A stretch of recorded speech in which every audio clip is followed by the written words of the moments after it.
Años después de casarse, su marido le prohibió volver al pueblo a visitar la casa de sus suegros con la excusa de que le estaban reformando. Un día, ella recibió la noticia de que su suegra había muerto hace un mes. Cuando él tuvo que salir de la ciudad por trabajo, ella decidió viajar a escondidas al pueblo para ver la casa que doña Rosa, su suegra, había dejado. Pero en cuanto abrió la puerta, se quedó paralizada. El cuerpo le tembló. El aire se le quedó atrapado en el pecho, y comprendió que lo que había detrás de aquella puerta era mucho más oscuro de lo que jamás habría imaginado. Nadie sospechaba que esa historia en realidad era la vida de Salma. Llevaba 8 años casada con Marcos. 8 años que si uno los miraba desde fuera parecían bastante buenos. Vivían en una casa cómoda a las afueras de la ciudad. Marcos trabajaba como gerente regional en una empresa de logística, un puesto estable con buen sueldo. Y Salma, una mujer de carácter dulce que usaba pañuelo, había decidido dedicarse por completo al hogar después de casarse. Su vida parecía lo que muchos envidiarían. Facturas pagadas, casa ordenada, un matrimonio sin gritos ni escándalos. Sin embargo, detrás de esa fachada tranquila había una espina clavada en el corazón de Salma, un único lugar que para ella seguía siendo una puerta cerrada. La casa de doña Rosa, la madre de Marcos, en el pueblo de Villa Esperanza. En 8 años de matrimonio, Salma solo había visto a su suegra 3 veces. 2 veces al principio, cuando doña Rosa viajó a la ciudad para conocerla, y una tercera, el primer año de casados, cuando ellos fueron al pueblo. Salma recordaba a doña Rosa como una mujer más bien calada, de mirada suave y serena. No hablaba mucho, pero la forma en que le cariciaba la espalda cuando la abrazaba se sentía profundamente sincera. Salma deseaba conocer mejor a aquella mujer que había traído al mundo, al hombre al que amaba, construir con ella una relación de cariño y confianza. Pero a partir del segundo año de matrimonio, esa puerta se cerró. Desde hace 7 años, cada vez que Salma proponía ir a Villa Esperanza para visitar a doña Rosa, Marcos respondía lo mismo. La casa de mamá está en plena remodelación, cariño, hay obras grandes, mejor esperamos a que terminen. La primera vez la explicación sonó razonable. Marcos le contó que la casa que había cuidado tras la muerte de su padre estaba muy vieja, vigas podridas, otras graves, cimientos que había que reforzar. Como hijo único se sentía completamente responsable. Quiero que mamá viva sus últimos años en una casa digna, le dijo. Entonces, Salma se sintió orgullosa de tener un marido tan atento y tan buen hijo. Lo apoyó sin reservas. El primer año la excusa encajaba. El segundo, Salma empezó a preguntarse qué tipo de obra podía durar tanto. Marcos añadía problemas nuevos. Resultó que el terreno está mal, tuvimos que repetir parte de la obra, y los albañiles son un desastre, no cumplen los plazos, refunfuñaba con un tono de fastidio que hace que Salma se sintiera culpable por insistir. El tercer, cuarto y quinto año, aquella remodelación se convirtió en un quiste amargo que solo él escuchaba. Cada vez que llegaba la fiesta del final del Ramadán, Salma preparaba el mejor regalo para doña Rosa, pero el que lo llevaba siempre era Marcos solo. Así aprovechó para vigilar a los obreros. Además, el viaje es largo, te cansarias, ali hay mucho polvo y no es bueno para tu respiración, le decía con dulzura. Salma, obedient por naturaleza, solo esencia y le enviaba saludos linos de cariño para su suegra. Con el tiempo de yo de preguntar, no porque no le importara, sino porque cada pregunta chocaba contra el mismo muro. La reforma interminable. La resistencia de Marcos a entrar en detalles criba entre ellos una distancia sutil pero constante.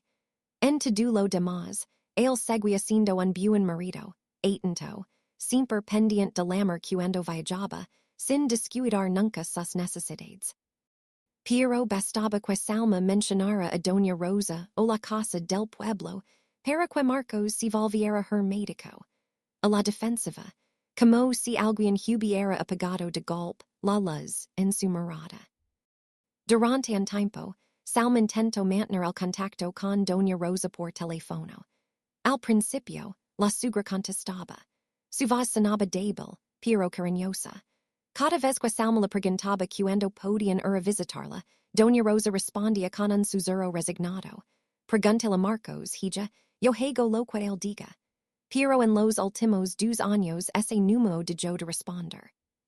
Si le daño el celular, ya sabes, es mayor, le cuesta aprender a usar uno nuevo, además, en el pueblo casi no hay señal, explicó Marcos. Otra vez sonaba lógico, pero algo en el estómago de Salma se encoge cada vez que lo oía. Era como oler humo sin ver el fuego. La sospecha explodó 3 meses antes de la visita del abogado. Aquel día, en plena época de sequía, el aire de la ciudad estaba seco y lleno de polvo. Marcos acababa de regresar de uno de sus viajes de trabajo, que incluía en una visita a Villa Esperanza para revisar, según decía, el avance de la reforma. Ligo bien entrada la noche, agitado. Salma se acercó a la puerta para ayudarle a quitarse los zapatos como hace siempre. Al tomar sus moccasines de cuero, se quedó helada. No estaban cubiertos de polvo, sino de barro rojo, humido y espeso, como si hubiera cruzado un campo embarrado después de una lluvia fuerte. Marcos, donde pisas tanto barro, preguntó con suavidad, intentando que su voz sonara neutral. Marcos, que se estaba flageando la corbata, se quedó inmóvil. El cansancio de su rostro se tensó y sus ojos se clavaron un segundo en los zapatos antes de partarse. Fue en una obra de un amigo cerca de la casa de mamá, cuestiones de trabajo, contestó demasiado rápido. Pero estamos en plena sequía, de donde sale este barro tan fresco. Insistió Salma sin intención de acusarle, solo confundida. Por primera vez en 8 años el grito. Que desconfiada eres, ligo reventado de trabajar todo el día y tú me interrogas por unos zapatos, acaso te he mentido en algo. Solo voy al pueblo por mi madre, crees que me divertir y venir, deberías valorar más mis esfuerzos. La voz le salió dura, cortante. Salma sintió como los ojos se le llenaban de lágrimas. Jamás le había hablado así. Dejó los zapatos con manos temblorosas. Perdón, no quería. Déjalo, le interrumpió el entrando al baño y cerrando la puerta. Aquella noche Salma durmió dando la espalda. Loro en silencio, no tanto por el grito como por el saber a mentira que había en la respuesta de Marcos. Él estaba ocultando algo grande que tenía que ver con el pueblo, con Doña Rosa y con esa reforma eterna que había levantado, un muro invisible entre ella y la familia de su marido. Entendió por primera vez que su matrimonio no estaba bien como ella se repetía. Tenía una grieta, profunda y esa grieta estaba en aquella casa del pueblo, que nadie le dejaba ver. Los días siguientes todo pareció volver a la normalidad, pero era una normalidad impostada. Después del incidente de los zapatos, Marcos se volvió especialmente atento. Le compró una túnica nueva, la llevó a cenar a un restaurante caro, la llenaba de elogios y detalles. Salma aceptaba todo con una sonrisa pálida. Sabía que era su manera de pedir perdón, de cubrir con regalos una grieta que él mismo había abierto. Ella lo permitió, no porque estuviera convencida, sino porque se sentía demasiado agitada como para discutir. Empezó a observarlo en silencio con una lucidez nueva, como si viviera con un desconocido, al que era urgente descifrar. Un sábado por la mañana, mientras Salma acomodaba unos pastelitos caseros en una bandeja en la cocina, Marcos leyó el periódico en la terraza. El día estaba tranquilo hasta que un claxon rompió el silencio. Salma miró por la ventana y vio un sedán negro reluciente detenerse frente a la casa. No reconoció el coche. De el bajo un hombre muy bien vestido, con traje gris y un portafolio de piel. Miró la pantalla del móvil para confirmar la dirección y llamó al timbre. Salma ajustó su pañuelo y camino hacia la puerta justo cuando Marcos se levantaba frunciendo el ceño. ¿A quién busca, señor? Preguntó Marcos con cortesía tensa. Buenos días, ¿es usted el señor Marcos? Sí, soy yo. Permitting presentarme, soy el licenciado Ramírez del Bufete Ramírez y Asociados, vengo por un asunto importante relacionado con, hizo una pausa mirando de reojo a Salma, que observaba desde detrás de su marido, con Doña Rosa. El corazón de Salma se encogió. Quel nombre de su suegra perciera en boca de un abogado no podía augurar nada bueno. Marcos palideció de inmediato. La tranquilidad que solía mostrar se le cayó de la cara como una máscara de papel. ¿Qué pasa con mi madre? Preguntó con la voz quebrada. Será mejor que hablemos dentro, propuso el abogado, es un asunto muy privado. Marcos, rigido, le hizo pasar. Salma lo siguió con las manos frías. En el salón se apuró a Charles agua, aunque temblaban tanto las manos que los vasos tintineaban en la bandeja. Cuando regresó, el licenciado ya había empezado. Señor Marcos, señora Salma, dijo con tono formal, estoy aquí como representante legal designado por la señora Rosa, su madre, en paz descanse. Salma casi dijo que la bandeja. En paz descanse, susurró como si esas palabras no pudieran ser reales. Miró a Marcos buscando una explicación, pero él estaba inmóvil con la mirada fija en la mesa. El abogado respiró hondo. Lo siento mucho. Doña Rosa falleció hace 32 días en el hospital del pueblo a causa de una insuficiencia renal aguda. Según las instrucciones que me dio por escrito, debía contactar con usted, señor Marcos, como heredero único exactamente 30 días después de su fallecimiento, para tratar la cuestión de la herencia. Su voz sonaba neutra, casi como si leera el part meteorológico. A Salma le zumbaban los oídos. 32 días, más de un mes. Su suegra había muerto y ella no sabía nada. La nuera no había estado en el entierro. Arraro ni en el velorio, ni siquiera había recitado una oración por ella el día de su muerte. Era una ausencia que pesaba como una culpa. Marcos pareció desmoronarse. Se cubrió el rostro con ambas manos y empezó a Salazar. Sus hombros se sacudían. El lento parecía desgarrador. Salma lo miró con frialdad. Le costaba creerlo. Había visto sus mentiras antes. El licenciado Ramírez, incomodo, abrió el portafolio y sacó un sobre marrón grueso y un llavero con varias leves antiguas. Señor Marcos, dijo empuñando el sobre hacia él, según el testamento ya validado, todos los bienes a nombre de su madre, incluyendo la casa y el terreno en Villa Esperanza, pasan legalmente a usted. Aquí están los documentos de propiedad a su nombre. Y estas, señaló las leves, son las leves de la casa del pueblo. Salma se quedó mirando esas leves como si fueran trozos de metal maldito, la leve de todos los secretos. Cuando el abogado se marchó, dejando atrás una quietud aplastante, Salma habló por fin. Su voz sonó plana, helada. Un mes, Marcos, él se sobresaltó. Tu madre murió hace un mes y no me dijiste nada. No era una pregunta, era una acusación desnuda. Marcos levantó la vista. En sus ojos el supuesto dolor se mezclaba ahora con pánico. Salma pudo explicarlo. Estaba hecho polvo, no sabía qué hacer, no quería que tú sufrieras. Me mentiste, lo cortó ella. Fuiste al pueblo hace 3 meses con los zapatos linos de barro, no fuiste a supervisar ninguna obra, verdad. Fuiste porque tu madre estaba enferma. Él titubeó. She, mamá estaba enferma, la llevé al hospital, no quis preocuparte. ¿Y por qué no me dijiste que había muerto? Insistió Salma con la voz quebrantos de rabia y dolor. Soy tu esposa, soy su nuera, ni siquiera pude rezar por ella el día que la enterraron. Por eso mismo, estalo Marcos poniéndose en pie, no quería que la vieras así, la casa estaba hecha un desastre, la reforma sin terminar, me daba vergüenza, no quería que recordaras a mi madre en medio de una ruina. Otra vez la reforma. Incluso frente a la muerte, Marcos se escondía detrás de la misma coartada. Tomó el sobre y las leves y se encerró en su despacho.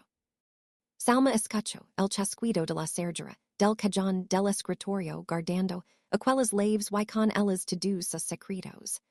Ella se dejó caer en el sofá, cinchando una pena inmensa por Doña Rosa, una mudrolaque pinas conocio, y en duelo en mas amargo por su matrimonio. Ese dia comprendió que el hombre con el que dormía desde hace 8 años era en realidad un extraño. 4 días pasaron después de la visita del abogado, y fueron los 4 días más largos del matrimonio. La casa se llenó de un silencio espeso, casi tangible. Marcos, tras su explosión dramática, ayer se comportaba como un viudo desconsolado. Pasaba ratos largos mirando la televisión apagada. Se quedaba perdido en sus pensamientos cuando creía que Salma no lo observaba, pero ella lo miraba todo y lo único que veía era miedo. No había verdadero dolor en sus ojos, sino nerviosismo, preocupación de que su máscara caera. Salma se transformó. Algo en ella se rompió, pero otra cosa se endureció. Seguía cumpliendo con sus tareas. Le preparaba el café por la mañana, cocinaba la cena, lavaba su ropa, pero lo hacía con una eficiencia casi mecánica, sin charla, sin sonrisa. Se había convertido en espectadora de su propia casa, estudiando cada gesto de Marcos y esperando una oportunidad. La oportunidad llegó al quinto día. Durante el desayuno, Marcos crispeó y dejó la cucharilla en el plato con un gesto demasiado calculado. Salma, dijo adoptando un tono grave, ha surgido un viaje de trabajo de última hora, un proyecto en otra región, pude que esté fuera una semana, quizá 10 días, me voy mañana temprano. Era una coincidencia demasiado perfecta. Salma sintió un latido en las sienes. Su suegra había muerto hace un mes, ocultado, y ahora, justo cuando la herencia persa, él necesitaba alejarse. Fue lo único que dijo ella con voz helada. Marcos se incomodó. Tal vez esperaba lágrimas, súplicas para que no la dejara sola en el duelo. He intentado decir que no, pero mi jefe no lo permite. Es un proyecto importante, estarás bien si te dejo sola. Preguntó con un hilo de esperanza. Estaré bien, respondió Salma, vi termina tu trabajo, Marcos. Él pareció suspirar aliviado, demasiado aliviado. Gracias, mi amor, te llamaré todos los días, lo prometo. El resto del día, Salma lo observó mientras hacía la maleta. Lo vaya escoger camisas, con una energía que no encajaba con la de alguien, abrumado por el luto. Lo escuchó tararear mientras doblaba pantalones. Lo sorprendió sonriendo al mirar su móvil. Esa sonrisa le heló la sangre. Esa noche, Marcos se acostó temprano diciendo que necesitaba descansar para el vuelo. Salma no pegó un ojo, permaneció rígido a su lado, escuchando su respiración acompasada y pensando que aquel hombre, el mismo que compartía su cama desde hace 8 años, vivía rodado de mentiras tan gruesas que ya no podía ver. A través de ellas, el dolor se había convertido en una rabia fría, pura, que le daba fuses. A las 5 de la mañana sonó la alarma de Marcos. Él se movió rápido en la penumbra, se duchó, se vistió, tomó su maletín y se inclinó para besar la frente de Salma, que fingió seguir medio dormida. Sus labios estaban helados sobre la piel de ella. Y me voy, cuida de la casa, susurró. Salma murmuró algo indistinto. Escuchó el arrastre de la maleta, la puerta principal abrirse y cerrarse, el motor del coche encenderse y luego alejarse hasta que el silencio se adueñó de la casa. Entonces abrió los ojos de golpe. No esperó ni un minuto. Se incorporó de un salto. El corazón la leche confusa, no por miedo, sino por la clara sensación de que había llegado el momento. Su objetivo era el despacho de Marcos, territorio vedado, donde siempre se aseguraba de cerrar con llave cuando no estaba dentro. El picaporte no cedió, estaba cerrado, como era de esperar. Salma no se desanimó. Sabía que Marcos era ordenado, pero también venidoso y confiado. Nunca pensaría que ella se atrevería a entrar. Donde guardaría él una llave de repuesto. Se le ocurrió una idea y corrió al cuarto de lavado donde estaba el cesto, con los pantalones de trabajo usados de la semana anterior. Buscó en los bolsillos uno por uno, nada en el pantalón gris, nada en el beige. En el negro, sus dedos tocaron algo duro y frío en el pequeño bolsillo lateral. Sacó una diminuta llave platida. Era una llave de cajón. hizo la dio media victoria, pero necesitaba entrar en el despacho. Salma se dejó que un momento en el pasillo, frustrada, girando la levcita entre los dedos. Entonces miró hacia la entrada de la casa. Ali, en el típico colgador de laves junto a la puerta, vaya colgar ordenadamente los jugos de reserva, laves del coche, de la puerta principal, de la reja, y entre ellas la lave del despacho. Marcos estaba tan seguro de su superioridad que nunca imaginó que ella las usaría. Con las manos temblando, Salma tomó las laves de repuesto, volvió al despacho y abrió la puerta. El olor de ese cuarto la recibió de inmediato, mezcla de papel, perfume cara y poder. Todo estaba impecable. Escritorio de madera estanterías linas sila de cuero. Fue directa al escritorio a los tres cajones de la derecha. El superior no se movía. Cerrado. Introdujo la pequeña lave platida. Encajó a la perfección. El cajón se abrió silenciosamente. Lo primero que vaya fue aquel lavero antiguo. Las laves que el abogado había dejado unos días atrás para la casa de Villa Esperanza. Salma las tomó. Eran frías pesadas con dientes completos. Cuando iba a cerrar el cajón, vaya debajo un archivador azul. En la tapa, escrito con la letra ordenada de Marcos, se leía, Reforma Casa Pueblo. El corazón le golpeó el pecho, lo abrió. No había planos ni presupuestos de arquitectos, solo decenas, quizás de recibos.